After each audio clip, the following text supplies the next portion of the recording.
오늘도 요한복음 6장 1절부터 15절까지 말씀을 함께 묵상하시면서 말씀의 은혜를 함께 나누도록 하겠습니다. 이제 우리 함께 말씀을 읽습니다. 그 후에 예수께서 디베랴의 갈릴리 바다 건너편으로 가심에 큰 무리가 따르니 이는 병자들에게 행하시는 표적을 보았음이로라. 예수께서 산에 오르사 제자들과 함께 거기 앉으시니 마침 유대인의 명절인 유월절이 가까운지라. 예수께서 눈을 들어 큰 무리가 자기에게로 오는 것을 보시고 빌립에게 이르시되 우리가 어디서 떡을 사서 이 사람들을 먹이겠느냐 하시니, 이렇게 말씀하심은 친히 어떻게 하실지를 아시고 빌립을 시험하고자 하심이니라. 빌립이 대답하되 각 사람으로 조금씩 받게 할지라도 200데나리온의 떡이 부족하리이다. 제자 중 하나 곧 시몬 베드로의 형제 안드레가 예수께 여짜오되 여기 한 아이가 있어 보리떡 5개와 물고기 2마리를 가지고 있나이다. 그러나 그것이 이 많은 사람에게 얼마나 되겠사옵나이까. 예수께서 이르시되 이 사람들로 앉게 하라 하시니 그곳에 잔디가 많은지라. 사람들이 앉으니 수가 5,000명쯤 되니라. 예수께서 떡을 가져 축사하신 후에 앉아있는 자들에게 나눠주시고 물고기도 그렇게 그들의 원대로 주시니라. 그들이 배부른 후에 예수께서 제자들에게 이르시되 남은 조각을 거두고 버리는 것이 없게 하라 하시므로 이에 거두니 보리떡 5개로 먹고 남은 조각이 12바구니에 찼더라. 그 사람들이 예수께서 행하신 이 표적을 보고 말하되 이는 참으로 세상에 오실 그 선지자라 하더라. 그러므로 예수께서 그들이 와서 자기를 억지로 붙들어 임금으로 삼으려는 줄 아시고 다시 혼자 산으로 떠나 가시니라. 아멘. 아멘. 우리는 지금 명절을 보내고 있습니다. 명절을 잘 보내셨나요? 잘 보내고 계십니까? 어떻게 보내는 게 명절을 잘 보내는 거지요? 어떻게 보내는 게 명절을 잘 보내는 건가요? 이렇게 구체적으로 물을 줄 몰랐지요? 우리나라 명절은 무엇과 관계가 있지요? 절기와 관계가 있어요. 절기. 그래서 시간이 변하고 계절이 바뀌는 그 절기에 따라서 그 명절이 정해졌고, 그리고 그 명절에 특별히 이 조상에게 감사하는, 좀 나쁘게 말하면 조상 귀신을 섬기는 것과 깊은 연관을 갖고 있습니다. 명절 되면 우리 한국 사람들이나 뭐 전 세계 사람들 다 마찬가지지만 흩어졌던 가족들이 함께 모이는데도 큰 의미가 있습니다. 그래서 우리의 명절은 이 절기와 깊은 관계가 있고 가족 중심이고, 그리고 조상을 섬기는 그 제례와 관계가 있습니다. 그런데 이렇게 된 게 그렇게 길지 않습니다. 우리는 뭐 제사 지내고 성묘하고 조상을 섬기는 것들이 굉장히 오래된 전통이라고 생각하는데, 우리 지난 역사를 살펴보면 그러한 일들이 시작된 건 불과 그리 오래된 일이 아닙니다. 그리고 이제 기독교가 한국에 들어와서 주를 이루는 종교가 되었는데도 우리의 명절은 아직도 다분히 유교적이고 또 다분히 조상 숭배적인 그런 면을 벗어나지 못합니다. 심지어 예수 믿는 사람도, 또 교회 직분자이고 중직자인 사람들도 우리의 명절, 이것이 기독교 신앙, 예수 믿는 신앙과 어떤 관계가 있는가, 이런 고민하기보다는 그저 얼마 되지 않은 그 전통을 지키는 것으로 우리의 명절을 그렇게 보내고 있다라는 생각이 들 때가 있습니다. 그렇다면 그들의 명절은 어땠을까요? 여기서 말하는 그들은 누구지요? 유대인들입니다. 그들의 명절, 유대인들의 명절도 가족 중심임에는 틀림이 없습니다. 그런데 그들의 명절에 굉장히 중요한 한 가지 차이점이 있는데, 그 차이점이 뭘까요? 그들의 명절, 그들의 절기는 하나님이 지정해서 세웠습니다. 계절과도 관계없고 뭐 절기와도 별로 관계가 없습니다. 하나님께서 이스라엘 백성들에게 이것을 지켜 행해라. 이 날을 절기로 삼아라. 이렇게 명령하신 것이 그들의 명절이 되었고, 그런 이유로 그들의 명절에는 가족이 함께 모이지만 항상 뭐가 중심이에요? 예배가 중심이에요. 우리의 명절은 예배를 방해합니다. 그죠? 명절 되면 교회 안 나오고 기도회 안 나오고 가족들이 함께 모여서 가족 중심이다 보니까 그 명절 모임이 우리의 신앙을 저해하고 모임을 방해하고 예배를 훼손하는 일들을 우리는 별로 그렇게 중요하게 생각지 않습니다. 그리고 심지어는 이제 교회가 세상의 풍습을 따라서 이렇게 명절 중간에 주일이 있으면 가족과 함께 오늘 아마 저녁 찬양 예배, 오후 찬양 예배 거의 다 안 할 거예요. 가족과 함께. 지난 금요 기도회 가족과 함께 기도할 사람이 어디 있어요? 가족과 함께 기도할 사람이라면 교회에 나와서 기도하겠죠. 가족들을 데리고. 그죠? 우리와 그들은 왜 이런 차이가 날까? 사실 한국의 기독교가 한국의 대표하는 종교이고 그리고 주 종교임에도 불구하고 한국 기독교는 이미 한국의 문화, 얼마 되지 않은 전통이라고 하는 것에 훼손되고 점령당해서 지배당해서 명절이 예배를 방해하고 기도를 어렵게 하는 것으로 그냥 자리 잡았고, 그게 당연한 거예요. 그게 당연하다. 가족끼리 모였는데 무슨 기도회 가냐? 가족끼리 모였는데 무슨 예배를 하냐? 이게 당연한 걸로 이렇게 되어버렸어요. 근데 그들의 명절은 가족들이 함께 모이지만 그 함께 모인 가족이 뭐하는? 하나님께 나아가는, 기도하는, 너무 다르다. 그런 생각을 하지요. 그게 참 고민이 많아요. 그래서 그냥 한국의 기독교는 사회를 변화시키는 능력이 없나? 기독교인조차도 그게 잘 안 되나? 야, 너희들 예수 안 믿지만 명절에 이렇게 교회 왔으니까 우리 같이 기도해 가자. 이게 안 되나? 안 되죠, 현실적으로. 그죠? 그렇다면 우리의 신앙이나 우리의 믿음은 그냥 성경 속에 갇혀 있는 것이지 살아 역사하는 말씀이나 믿음은 아닌 것 같다라는 생각이 들 때가 종종 있습니다. 왜 그럴까? 이게 무슨 차이가 있을까? 왜 한국의 기독교는 주 종교가 되고 한국 사회의 대표적인 종교가 되었는데도 왜 한국 사회를 변화시키지 못하는가? 그 이유가 어디 있어요? 하나님의 말씀이 능력이 없기 때문입니까? 아니면 예수 믿는 우리에게 말씀대로 살고자 하는 의지가 없기 때문일까요? 여러분 스스로 한번 고민해 보셨으면 참 좋겠습니다. 우리의 명절과 그들의 명절, 무엇이 어떻게 왜 다른가? 그러면 우리는 어떻게 해야 되겠는가? 이런 고민을 해보는 명절이었으면 참 좋겠습니다. 오늘 본문 1절부터 4절까지 말씀을 다시 한번 읽어보십시다. 그 후에 예수께서 디베랴의 갈릴리 바다 건너편으로 가심에 큰 무리가 따르니 이는 병자들에게 행하시는 표적을 보았음이로라. 많은 사람들이 예수님을 찾아왔는데 그들이 예수님을 찾아왔던 이유는 예수님께서 행하셨던 표적을 보았기 때문이다라고 기록을 합니다. 3절 같이 읽지요. 예수께서 산에 오르사 제자들과 함께 앉으시니, 여기까지는 문장의 흐름상 무리가 없어요. 그죠? 매끄럽죠. 그런데 갑자기 4절, 마침 유대인의 명절인 유월절이 가까운지라. 4절 왜 써놨지요? 4절 왜 써놨을까요? 그래서 여기서 문맥이 끊겨요. 그리고 5절로 가도 유월절에 대한 얘기가 없어요. 이 이야기 끝날 때까지 유월절에 대한 얘기가 없어요. 그래서 4절은 오히려 매끄러운 문장을 파괴해요.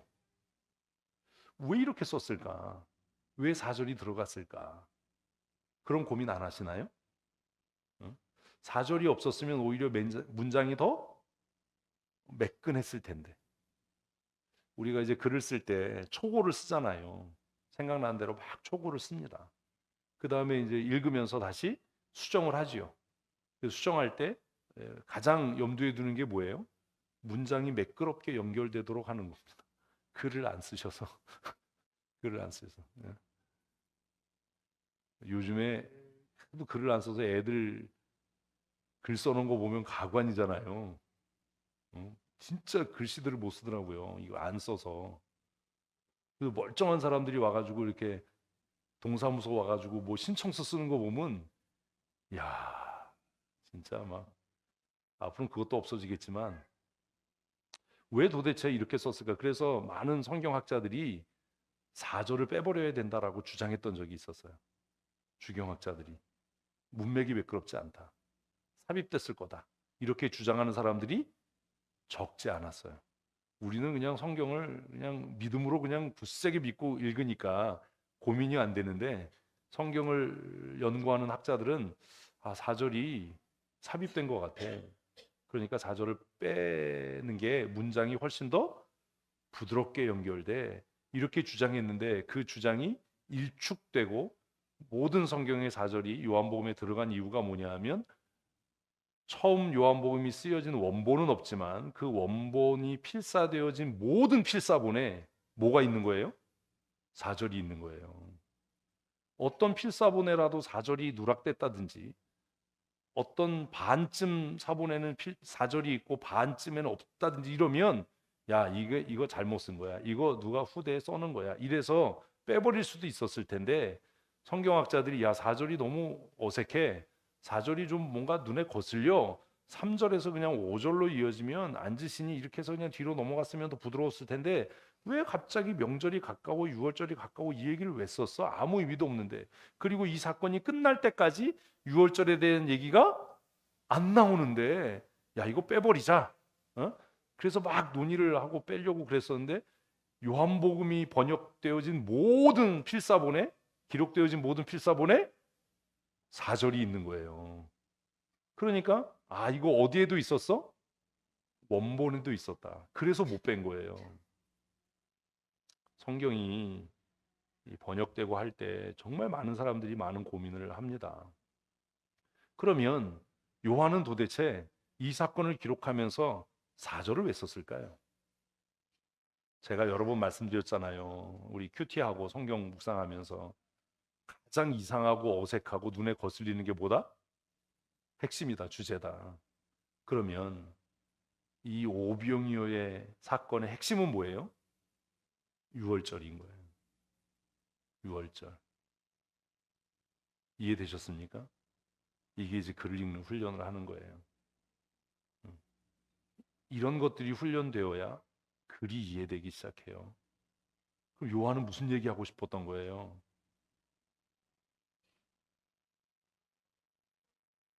무슨 얘기하고 싶었던 거예요? 이 오병이어의 표적은 예수님의 십자가의 예고편이다. 그 얘기가 하고 싶었던 거예요.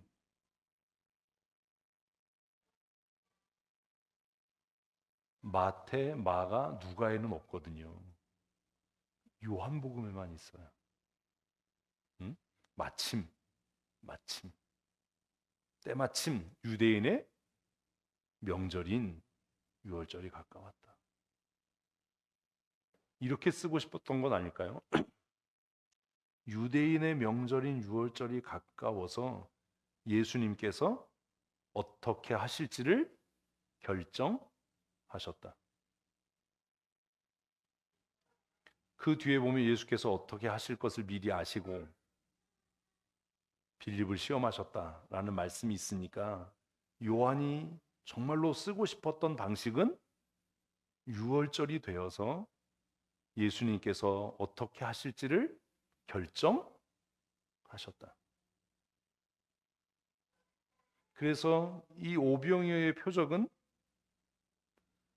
그냥 물고기 2마리 보리떡 5개로 많은 사람 먹였어가 아니라 예수님 자신이 내가 생명의 떡이다. 내가 참 생명의 양식이다.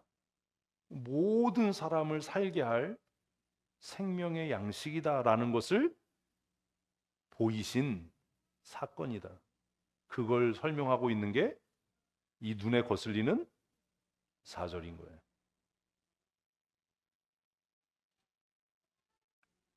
그래서 예수님은 그 6월절 명절에 이 일을 행하시기로 결정하신 겁니다. 이제 이해되시나요?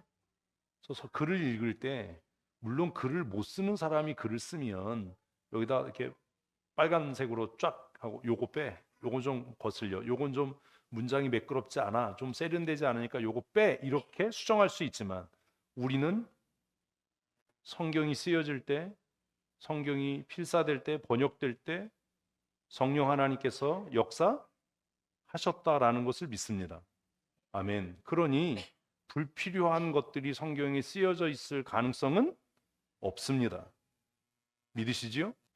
그러니까 4절은 반드시 필요했기 때문에 쓰여진 거고, 그러면 무언가 의미가 있을 텐데 왜 이 사건이 끝날 때까지 6월절에 대한 이야기가 나오지 않는가 하는 것에 대한 고민을 할 수 있어야 우리가 성경을 제대로 읽는 겁니다. 해석은 독자의 몫입니다. 우리가 글을 읽어서 글을 이해한다라고 생각하지만 어쩌면 글이 담고 있는 내용의 절반도 이해하지 못하는 경우가 많을 것 같다라는 생각을 할 때가 있습니다. 그렇다면 6월절은 무슨 절기지요? 이제 이렇게 물으면 이게 답이 안 되고 정리가 안 되니 이 사건이 해석이 안 되는 거예요. 6월절은 무슨 절기입니까?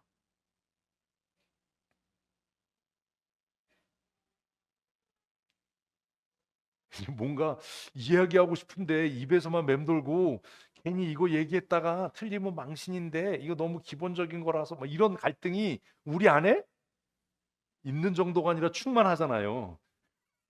입은 가려운데 예? 6월절 어디에 나와요? 출애굽기 12장에 이 사건이 기록됩니다. 하나님께서 이스라엘 백성들을 애굽에서 430년 동안 종살이했던 애굽에서 건져내시기 위해서 애굽에 10가지 재앙을 내리셨습니다. 그래서 애굽 사람들이 그들이 신으로 섬겼던 그 모든 것들을 하나님께서 치시고 멸하셔서 여호와 외에 다른 신이 없다라는 것을 애굽 사람들과 히브리인들에게 보이셨습니다. 그리고 그 마지막 10가지 재앙은 죽음이었어요. 하나님만이 생명이 되신다. 아멘. 그죠? 9번째 재앙은 뭐죠? 태양도 신이 아니다. 태양도 신이 아니다. 왜요? 애굽의 가장 큰 신은 태양이었잖아요. 파라오. 어두워져 버렸거든요. 태양도 신이 아니에요. 그럼 우리의 삶을 주관하는 분이 누구냐라고 할 때 우리의 생명의 주권자는 여호와 하나님이시다라고 하는 것을 보이는 것이 이 10번째 재앙이었습니다. 그래서 모든 장자의 죽음. 그래서 세워진 절기가 6월절이고 그 6월절이 1월이 되는 겁니다. 그래서 이스라엘의 새해의 첫 달은 우리가 쓰고 있는 달력의 1월이 아닙니다. 그 6월절 10번째 재앙이 행해졌던 그 달을 첫 달로 삼아서 출애굽의 은혜에 참여했던 모든 이스라엘 사람들이 자신들의 새로운 삶의 출발을 선언한 것이 6월절입니다. 6월절은 굉장히 복잡한 절기입니다. 출애굽기 12장 13절 말씀을 한번 읽습니다. 내가 애굽 땅을 칠 때에 그 피가 너희가 사는 집에 있어 너희를 위하여 표적이 될지라. 내가 피를 볼 때에 너희를 넘어가리니 재앙이 너희에게 내려 멸하지 아니하리라. 그래서 6월절에 우리가 잘 아는 것처럼 우리가 성경고사 대회 할 때 딸딸딸 외워서 맨날 쓰는 것처럼 양이나 염소를 잡았어요. 어떻게 잡았어요? 가족 수만큼. 그래서 이스라엘의 절기도 사실 뭐 중심인 것 같아 보여요? 가족 단위예요. 가족 중심이 아니라 사실은 가족 단위예요. 그런데 그 가족이 모여서 함께 하나님의 구원으로 나아가는 겁니다. 우리는 가족이 모이면 예배를 멈추고 가족이 모이면 기도를 멈추는데 그들의 절기는 가족이 함께 모여서 하나님 앞에 나아가는 겁니다. 그래서 가족의 숫자를 따라서 양이나 염소를 잡습니다. 근데 가족 구성원이 그 양이나 염소 한 마리를 다 먹을 수 없을 정도로 숫자가 적으면 옆에 있는 가족과 함께 다 먹어치울 수 있는 분량을 정해서 양이나 염소를 잡습니다. 그리고 그 양이나 염소를 잡을 때 반드시 피를 먼저 제거하도록. 그 지금 우리가 이제 문제가 되는 할랄 식품이라고 하는 게 그런 거잖아요. 사실 한국에는 할랄 식품이 없어요. 뭐 할랄 식품이라고 고민하지 마세요. 할랄 식품은 그 뭐 이슬람의 방법으로 도축한다 이렇게 생각하는데 그게 중심이 아니에요. 할랄 식품의 중심은. 할랄 식품을 만들려면 우리식으로 하면 목사가 이맘이 와서 그 예식 전체를 집례해야 됩니다. 기도해야 되고. 근데 한국에는 그만큼 이맘이 없어요. 그러니까 그냥 그 죽이는 방식만 흉내를 내는 거지 한국의 할랄은 진정한 할랄이 아닙니다. 이런 것도 우리가 잘 이슬람에 대해서 이게 잘 모르니까 여러 가지 고민을 하는데 어쨌든 피를 다 받아서 그 피를 사람이 사는 진문설주 대문 바르고 또 사람이 자는 방문에 발라요. 무슨 의미예요? 이 안에 있는 사람 죽었다예요. 이미 죽었으니 또 죽을 수 없지요. 피를 바른다는 건 그런 의미가 있었어요. 이 집안에 거주하는 모두가 다 죽었다. 이 방 안에 있는 사람 이미 죽은 사람이다. 그 피를 바릅니다. 근데 그 밤에 하나님께서 장자들을 죽이실 때 그 피를 보면 어떻게 할 거다? 넘어갈 거다. 그래서 유월절이에요. 하나님의 심판이 넘어간다. 죽음이 넘어간다. 내가 그 피를 볼 때 너희를 넘어가리라 라는 찬송이 사실 이것을 이야기하는 거죠. 14절 읽습니다. 너희는 이날을 기념하여 여호와의 절기를 삼아 영원한 규례로 대대로 지킬지니라. 그래서 말씀드린 대로 우리가 지키는 절기들은 대부분 계절을 따라서 우리가 절기가 마련됐어요. 새해를 시작하면 신년. 근데 농사를 하면 양력으로 안 하고 음력으로 하니까 이제 우리가 구정 이렇게 설날 이렇게 했잖아요. 그리고 보름, 우수, 경칩 이런 절기들을 따라서 계절의 변화를 따라서 우리는 절기를 삼았는데 이스라엘의 절기는 하나님께서 정하신 거예요. 너희는 이날을 기념하여 여호와의 절기를 삼아. 그래서 우리의 절기는 누구 중심이에요? 사람 중심이에요. 사람 중심. 내가 기쁘고 즐거우면 돼요. 그런데 히브리인들의 절기는 누구 중심이에요? 하나님 중심이에요. 그래서 우리의 고민이 있어야 되는 거예요.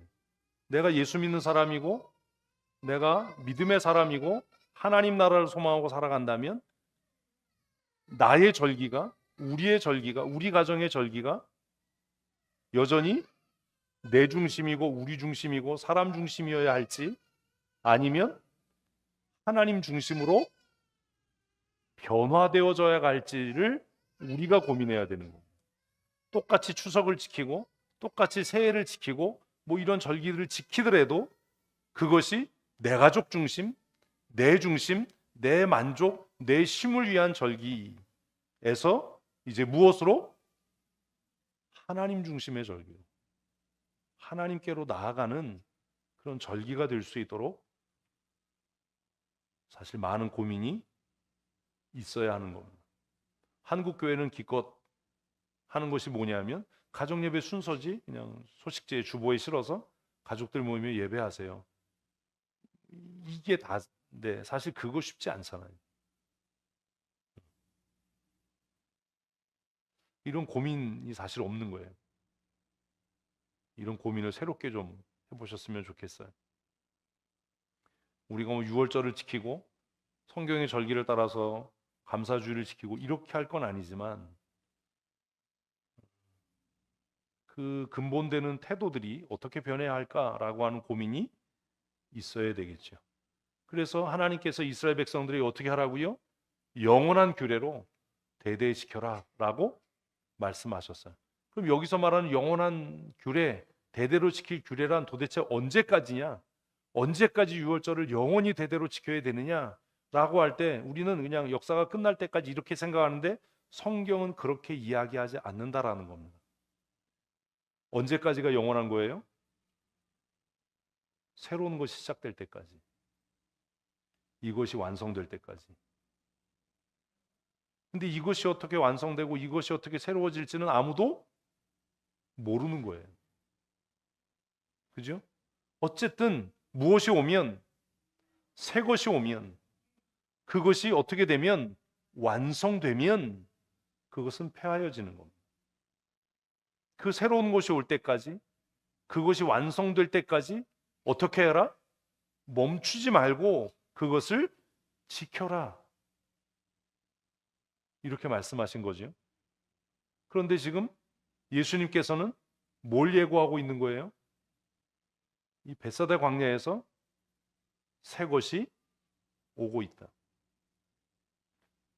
그 옛 것이 완성되어 가고 있다라고 하는 것을 백성들에게 보이기 위해서 보리떡 5개, 물고기 2마리로 그 많은 사람들을 먹이신 거예요. 좀 어렵죠? 이게 어려우면 안 돼요, 근데. 우리가 너무 수준 없이 예수 믿는 거예요.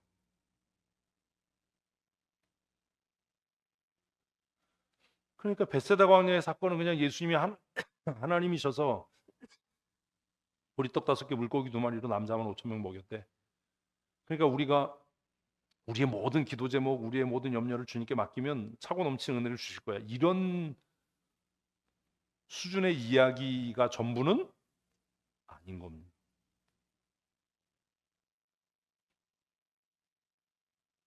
드디어 이 유월절을 완성할 그것이 오고 있다.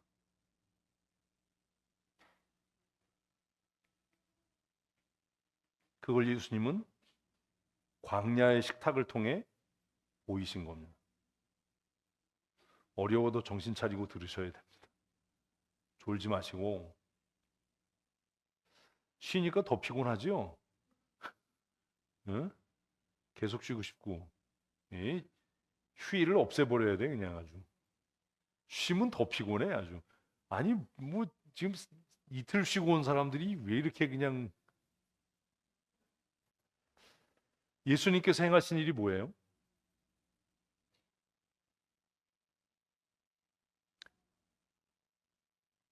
같은 6장의 뒷부분을 보면 예수님께서 그 다음날 예수님을 찾아온 무리들을 향해 이렇게 말씀하십니다. 읽습니다. 예수께서 대답하여 이르시되 내가 진실로 진실로 너희에게 이르노니 너희가 나를 찾은 것은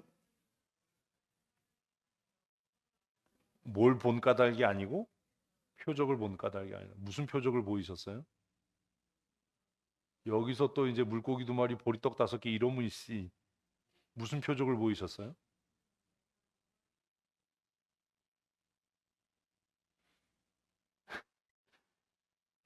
이런 것들이 훈련이 돼야 되는 거예요. 무슨 표적을 보였어요? 이제 그냥 기본적으로 표적하면 예수님이 메시아 되신 증거 뭐 이거잖아요. 그거라도 얘기를 해야지. 표적이라는 단어가 쓰여질 때는 내가 메시아다라고 하는 증거, 그게 표적이에요. 근데 지금 제가 쭉 이렇게 좀 딱딱하고 어렵지만 설명한 그 이야기를 잘 따라오시면 무슨 표적을 보이신 거예요? 6월절이 완성될 거야. 지금 다른 소리 한 사람은 이해를 못한 거예요. 지금까지 얘기를. 너희가 이제까지 조상 대대로 지켜왔던 그 6월절이 이제 어떻게 될 거야? 끝나고 완성될 거야. 그 6월절이 끝나고 새로운 6월절이 완성될 거야라는 말이 의미하는 건 뭘까요?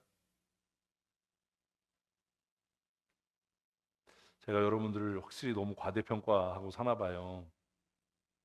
자, 구약의 6월절은 뭘 의미했지요? 구원이요. 나 참. 구원이요. 구원 아니에요? 아까 얘기했잖아. 430년 동안 중세 구원. 그런데 그 구원은 불완전한 구원이잖아요.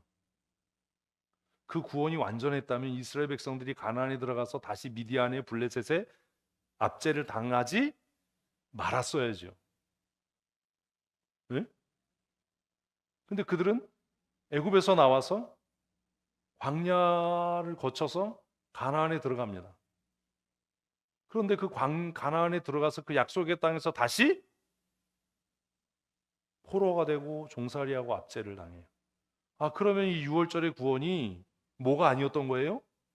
완전한 구원이 아니었던 거예요. 그럼 얘는 뭐예요? 맛보기인 거지. 맛배기 몰라요? 시시코너. 이거였던 거죠. 그런데 이제 예수님께서 요한복음 6장 26절에서 내가 표적을 보였어 라고 말씀하셨단 말이에요. 그러면 지금까지 너희가 대대로 지켜왔던 그 유월절이 예표와 상징으로 맛보기로서의 구원을 이야기한 것이라면 이제 내가 너희에게 보였던 것은 뭐다? 완전한 것, 참된 것. 무엇을 완전하게 이루는 것? 구원을 완전하게 이루는 것. 너희에게 참 생명을 주는 것. 그것을 내가 너희에게 어제 보였다. 어제 그럼 토요일인데 이러면 안 돼요. 어제 내가 보였는데 너희는 그걸 보고 온 게 아니고 뭐 보고 왔어요? 배불러서 왔어요. 오늘 여러분이 교회 왜 나왔어요? 말씀을 깨달아서 그 표적을 보고 우리가 예수 믿는 겁니까? 아니면 그냥 종교놀이 하는 겁니까? 그런 고민이 있어요. 말씀이 깨달아지지 않고 말씀이 삶을 변화시키지 않는데 정말 구원이 있을까? 이런 고민이 저에게 있거든요. 성경을 보면 말씀이 깨달아지고 말씀이 그 안에서 역사하면 자연스럽게 삶이 변하는 줄로 믿습니다. 근데 우린 왜 우리의 명절은 왜 변하지 않냐?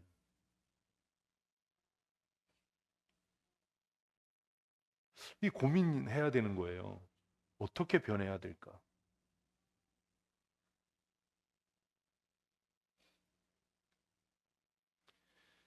예수님은 그 다음 날 자기를 찾아온 수많은 사람들을 향해서 너희가 오늘 나를 찾아온 건 내가 어제 보였던 그 구원의 완성의 표적, 영원한 생명의 양식으로서의 표적을 본 까닭이 아니라 너희는 여전히 뭘 구해? 육체의 배부름을 구하는. 예수 왜 믿어요? 영원한 하나님 나라의 구원, 뭐 하나님 나라, 영생 이게 아니라 이 땅에서 잘 먹고 잘 살고 부자 되고 성공하는 것. 그것 때문에 예수 믿는다면 뭐가 다르냐라는 거예요. 뭐가 다르냐? 다를 거 없지 않냐?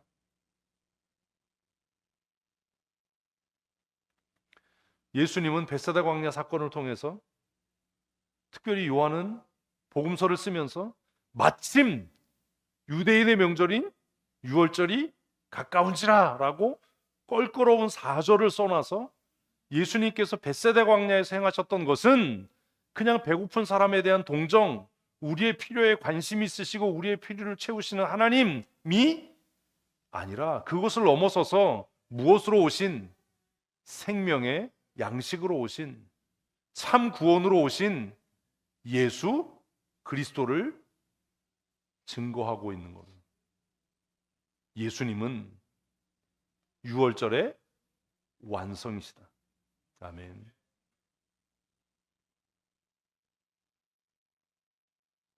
출애굽기의 유월절에 참여했던 사람들은 그 유월절 그 밤 하룻밤인데 뭐가 변해요? 삶이 변했어요. 아, 참. 삶이 변했어요.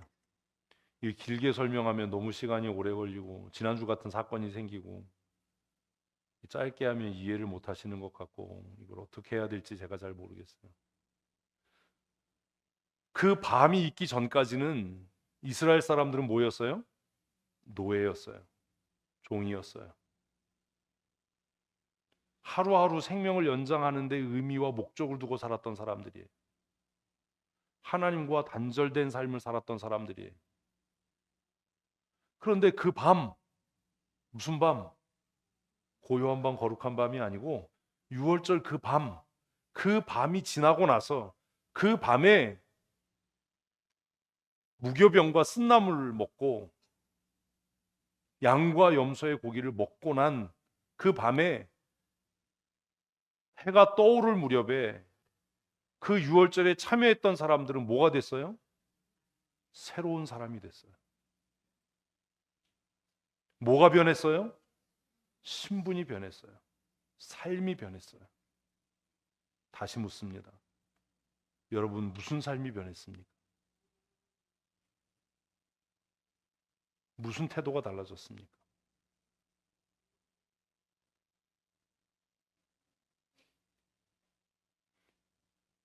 6월절 그 전날까지는 종이었어요. 압제당하고 지시받는 대로 살았어요. 남의 눈치 보고 살았고 주눅들어 살았어요. 열등감과 상처 때문에 형제를 쳐 죽이는 삶을 살았어요. 자신의 욕망과 분노를 조절하지 못하는 삶을 살았어요. 그런데 그 밤이 지나고 나서 유대인들은, 히브리인들은 새로운 삶을 맞이합니다. 뭐가 됐어요? 자유인이 됐어요. 이제 누구 눈치 안 봐도 돼요.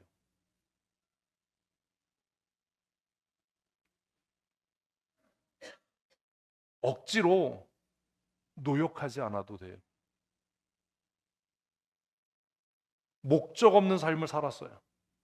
그런데 이제는 뭐가 생겼어요? 가나안이라고 하는 목적이 생겼어요.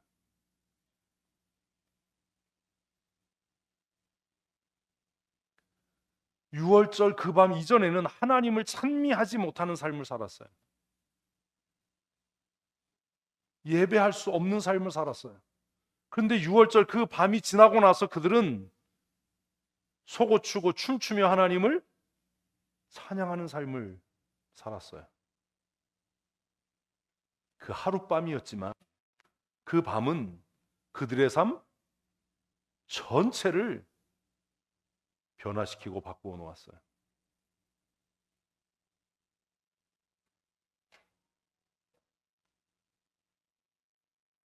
생명의 떡으로 오신 예수 그리스도를 우리가 구주로 고백하고 그 구원의 은혜에 참여한 사람이라면 마땅히 우리의 삶도 변화되어야 합니다. 아멘. 근데 그런 변화가 없다는 거예요. 여전히 자기중심적이고 여전히 이 땅에서의 번영과 형통과 순간의 기쁨과 즐거움과 만족을 위해서 살고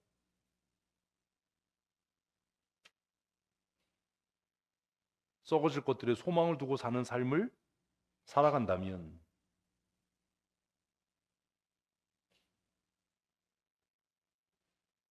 내가 정말 변하여 새 사람이 된 사람인가? 라고 하는 질문 앞에 우리는 설 수밖에 없는 겁니다.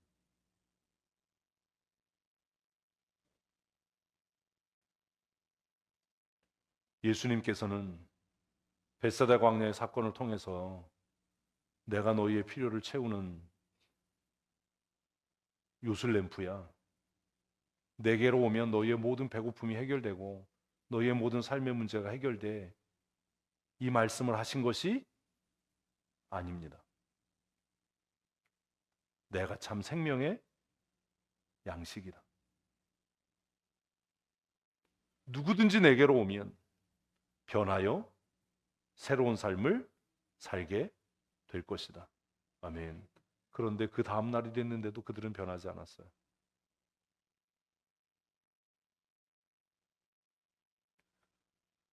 수십 년 예수를 믿는데도 우리의 가치관과 우리의 삶의 태도가 변하지 않는다면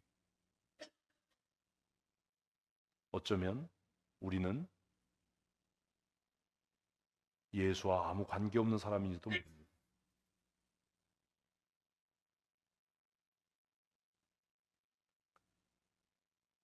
예수님께서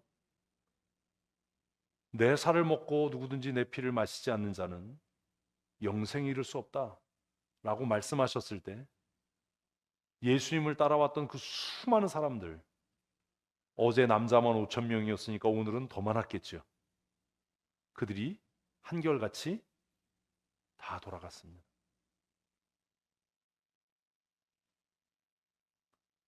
제가 두려워지는 게 그겁니다.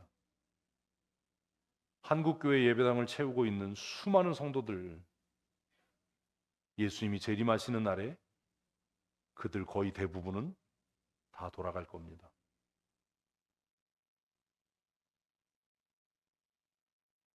구원에 이르지 못할 겁니다.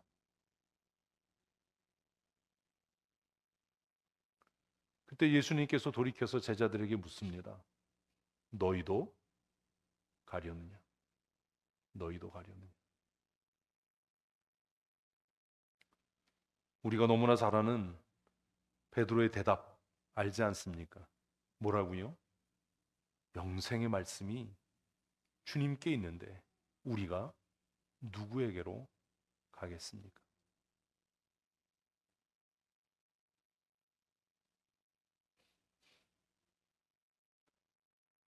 영생의 말씀이 주님께 있어서 생명과 구원에 이르는 유일한 길이 예수 그리스도여서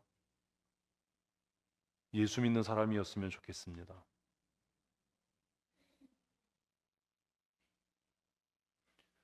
예수 그리스도 외에 다른 구원이 없고 예수 그리스도가 우리의 유일한 생명이어서 예수를 믿는 사람이라면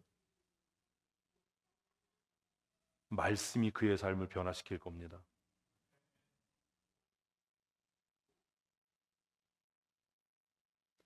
이 단순한 진리에 아멘할 수 없다면 여러분은 그저 종교인이지 예수 믿는 사람은 아닙니다.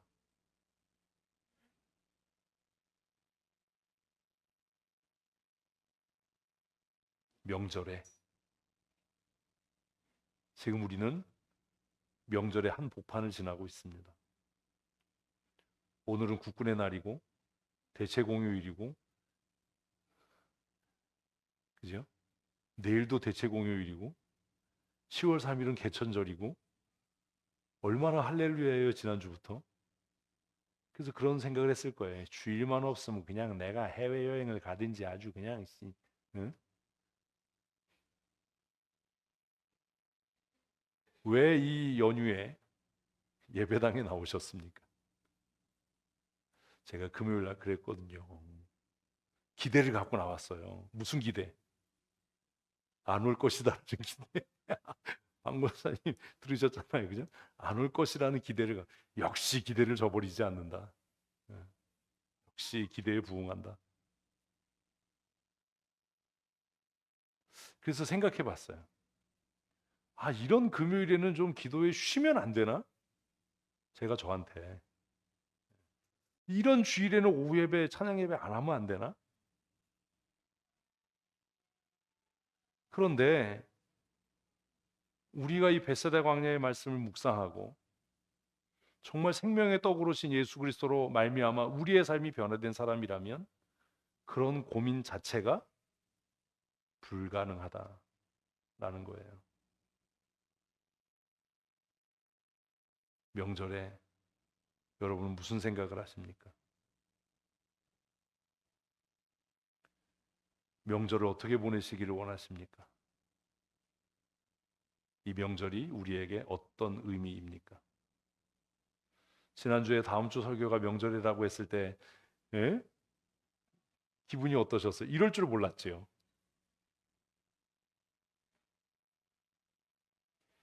예수님께서는 벳세다 광야를 가득 채운 무리들을 향해서 나로 말미암아 새 시대가 시작될 거야. 누구든지 나를 믿는 자는 영생을 얻고 누구든지 나를 믿는 자는 새로운 삶을 살게 될 거야 라고 표적을 보이신 겁니다.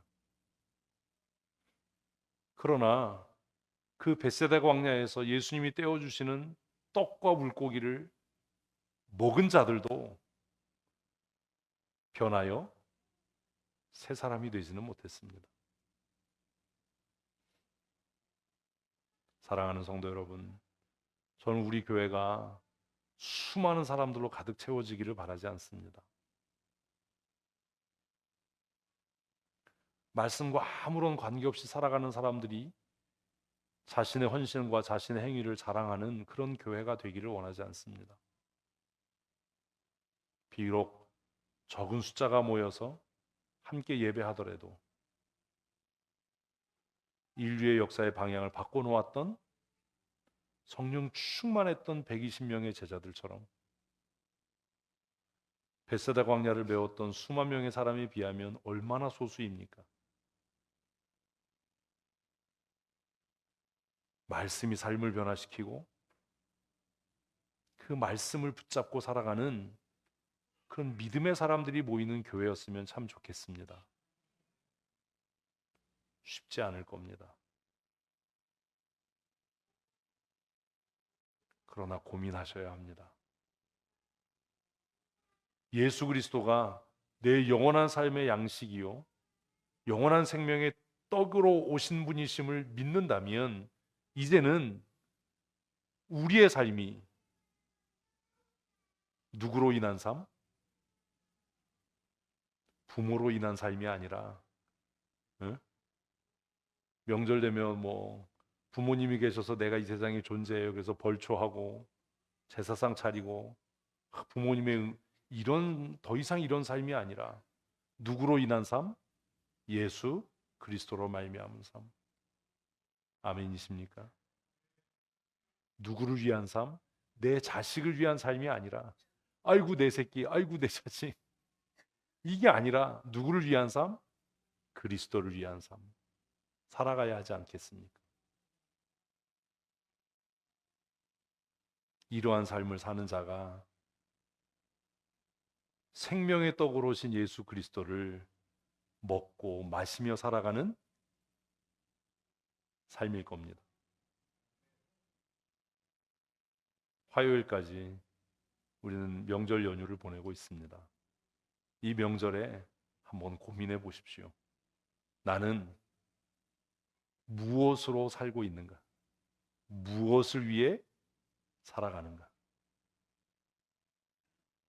우리의 삶이 참 생명 되신 예수 그리스도로 인한 삶이 되기를 원합니다.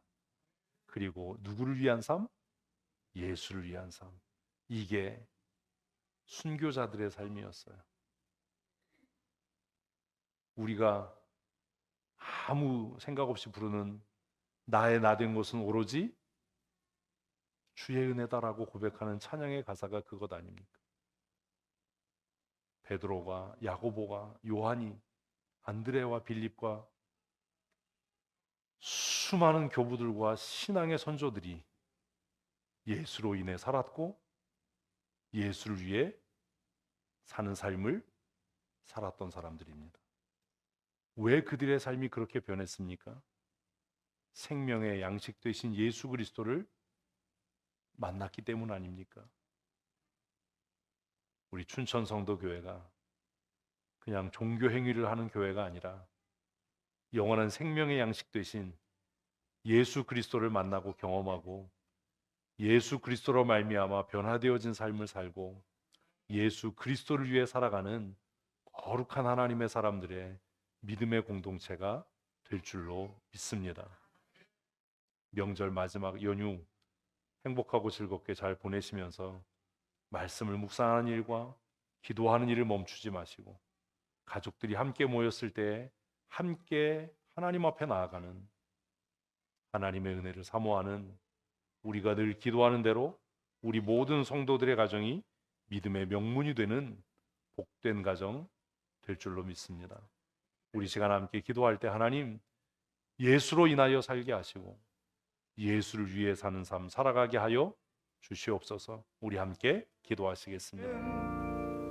영원한 생명의 양식으로 오신 우리 구주 예수 그리스도의 크신 은혜와 아버지 하나님의 크고 놀라우신 사랑하심과 성령님의 교통하시고 충만케 하시며 진리의 말씀을 깨닫게 하시고 그 말씀 따라 우리의 삶을 변화시켜 거룩한 하나님으로 살게 하나님의 사람으로 살게 하시는 강권적인 은혜와 새롭게 하시는 역사하심이 이 명절 연휴 가운데 하나님 앞에 나와 기쁨으로 예배하고 하나님의 거룩한 이름을 송축하며 하나님께 영광 돌리는 사랑하는 성도들 머리머리 위에와 그들의 자녀들과 그들의 가정과 출입하며 경영하는 일터와 사업장 위에 영원토록 함께 있을지어다.